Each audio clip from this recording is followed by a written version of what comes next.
حضرت ابن الجوزی رحمۃ اللہ علیہ فرماتے ہیں کہ ایک درویش تھے، حضرت ابو ہاشم ان کا نام تھا۔ کہتے ہیں بڑی مجبوری تھی، مجھے کہیں جانا تھا تو کشتی نہیں مل رہی تھی۔ اچانک ایک کشتی گزرنے لگی تو میں بھی سوار ہونے لگا تو ملاح نے مجھ سے کہا کہ یہ ایک صاحب بیٹھے ہیں، بڑے امیر ہیں، ساتھ ان کی کنیز ہے، انہوں نے مجھ سے بک کر لی ہے، ساری کی ساری کیا کدھر سی سالم کرا لیا ٹانگا، وہ ساری کی ساری بک کر لی ہے، تو میں تو کسی کو نہیں بٹھا سکتا۔ تو وہ جو صاحب بیٹھے تھے بڑے سیٹھ آدمی تھے، کہنے لگے میاں آپ کسی اور کشتی میں، اور جو ان کی کنیز تھی نا وہ کہنے لگی چہرے سے کوئی نیک آدمی لگتا ہے، چلو اتنی سواریوں کی جگہ ہے، کسی کونے خدرے میں بیٹھ جائے گا، ہمارا کیا جائے گا۔ کہا اچھا چلو آ جاؤ۔ کہتے میں کونے میں بیٹھ گیا، تھوڑا رستہ آگے گیا، انہوں نے کھانے کا سامان نکالا، مجھے بھی کھلایا، لیکن کھاتے کھاتے میری نظر پڑی تو اس میں تو شراب کے برتن بھی تھے معاذ۔ پھر اس شخص نے کھانا کھانے کے بعد اس کنیز سے کہا کہ مجھے معاذ اللہ گانا سناؤ۔ وہ گانے گانے لگی، یہ میری طرف متوجہ ہونے لگا، مجھے کہنے لگا سنو، میں نے کہا میں یہ نہیں سنتا۔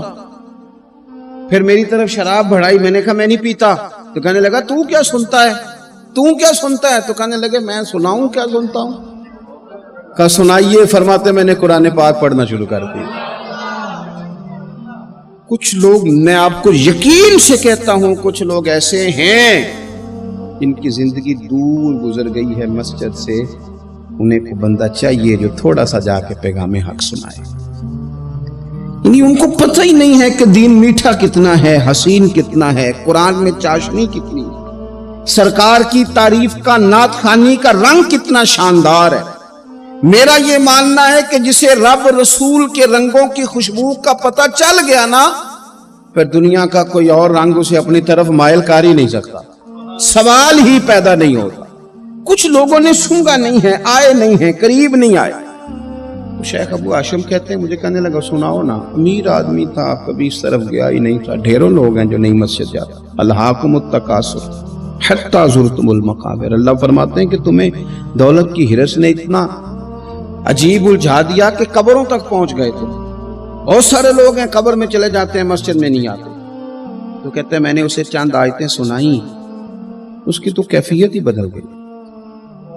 کہنے لگا مولانا زندگی بڑی گناہوں میں گزری ہے، اب توبہ کر لوں تو مالک معاف کر دے گا۔ کارنامے خطرناک ہیں، پیچھے رجسٹر کالا سیاہ، معافی ہو جائے گی۔ دولت بڑی تھی تو پھر ہم نے بھی شراب کباب شباب میں اڑا دی ساری، معاف کر دے گا۔ تو کہتے ہیں میں نے کہا ہو بندے کے آنے کی دیر ہے، اس کی رحمت تو فوراً ہی قبول کر لیتی ہے۔ ویسے بھی عدل کریں تے تھر تھر کمبن، اونچیاں شانہ والے تجھے فضل کریں تے پھر تے بخشے جامن میرے جے منہ کالے۔ کہتے اس نے اس کنیز کو آزاد کیا، دولت اللہ کی راہ میں خیرات کی، 40 سال میرے ساتھ رہا۔ پھر میں نے اس کی زبان سے سوائے خیر کے جملہ نہیں سنا، ایک کی بات کرتا تھا، کہتا تھا شیخ کاش آپ مجھے تھوڑا پہلے مل جاتے، زندگی سے یہ گلہ ہے کہ تو ذرا دیر سے ملا ہے، پہلے مل جاتے نا تو شاید میری زندگی کچھ اور دن بن جاتے، تھوڑی دیر اللہ والے کی صحبت۔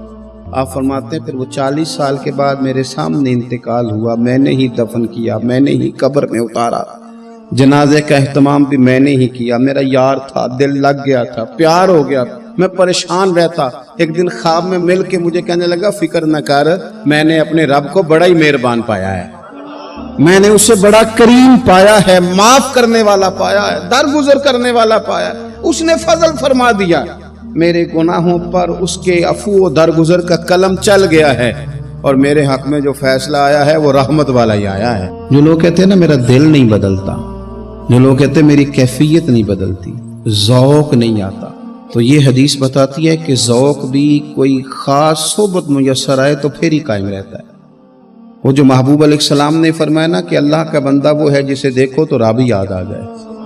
خاص لوگ ہوتے ہیں جن کی صحبت میں بیٹھنے سے انسان کا دل اللہ سے جڑتا ہے، رسول اللہ صلی اللہ علیہ وسلم سے جڑتا ہے، دین پر عمل کرنے کو طبیعت چاہتی۔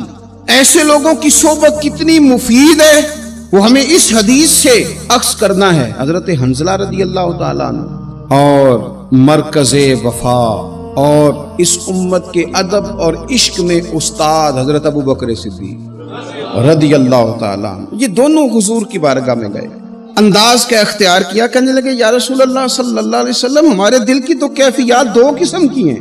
حضور جب ہم آپ کے پاس ہوتے ہیں نا، جنت اور دوزخ کا ذکر سنتے ہیں، ہمیں یوں لگتا ہے جنت اور دوزخ ہماری آنکھوں کے سامنے، دل کے اندر فوراً جذبات ابھر آتے ہیں کہ اب ہر خیر کا کام کرنا، اب جنت ہی کی طرف مائل ہونا ہے۔ ہماری قلبی کیفیات، ہماری باطنی کیفیت بدل جاتی، نور علی نور ہو جاتا ہے سارا کچھ۔ لیکن حضور جب ہم آپ کی بارگاہ سے اٹھ کے گھر جاتے ہیں، بال بچوں کے پاس جاتے ہیں، تو پھر وہ حال نہیں رہتا۔ یا رسول اللہ صلی اللہ علیہ وسلم یہ کیا ہے؟